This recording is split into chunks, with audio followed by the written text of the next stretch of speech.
One quiet morning, the old man sat at the table. He was staring at an empty chair.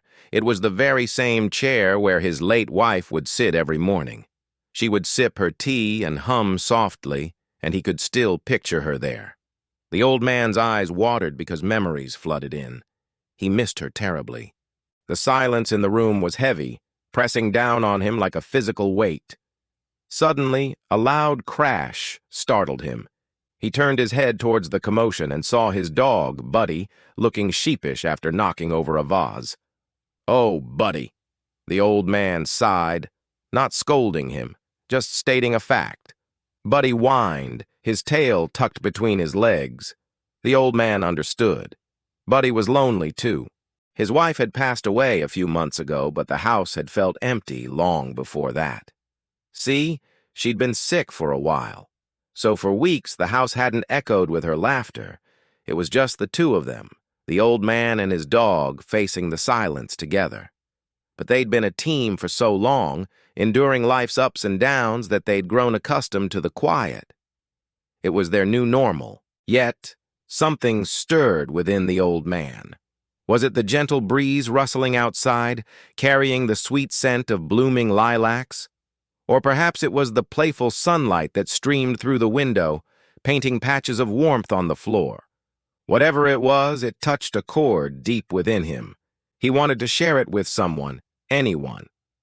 A wave of longing washed over him. As if sensing his turmoil, Buddy pressed closer, nuzzling against his leg. It was a silent plea for comfort, a gesture that echoed the unspoken words in the old man's heart. In that instant, the vast emptiness of the house seemed to shrink. He wasn't completely alone. Buddy was with him, his loyal companion who understood him in ways words never could. The old man reached out, scratching Buddy behind the ears. It was a simple act of affection, yet it held the weight of shared grief and silent understanding. As the minutes passed, the old man found a semblance of solace in Buddy's unwavering presence. It was a love that transcended words, a bond forged in the fires of shared experience and quiet companionship. In the peaceful silence, the old man got up. He walked into the kitchen, his dog trotting beside him. He had an idea, something that would fill the void of the empty chair, not with a person, but with a memory. He filled the kettle, the familiar sound a comforting melody in the quiet house.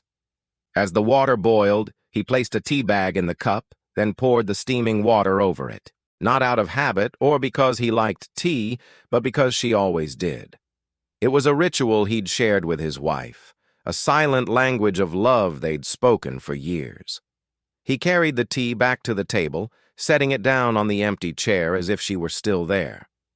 Beside him, Buddy hopped onto the rug, curling up beside the chair. His head rested on the rug, his eyes never leaving the teacup, as if he too understood the significance of this silent ceremony.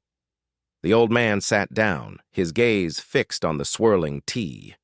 Memories flickered like flames, dancing in the depths of his eyes. Buddy let out a soft whine, nudging the old man's leg. The old man looked down, meeting his dog's soulful gaze.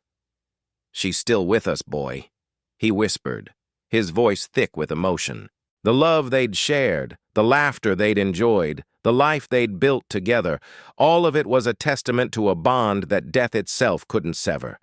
And in that small, quiet room, with the scent of tea hanging in the air and Buddy by his side, the old man felt a measure of peace. The love that had filled their home might have left an empty chair, but their loyalty filled the silence.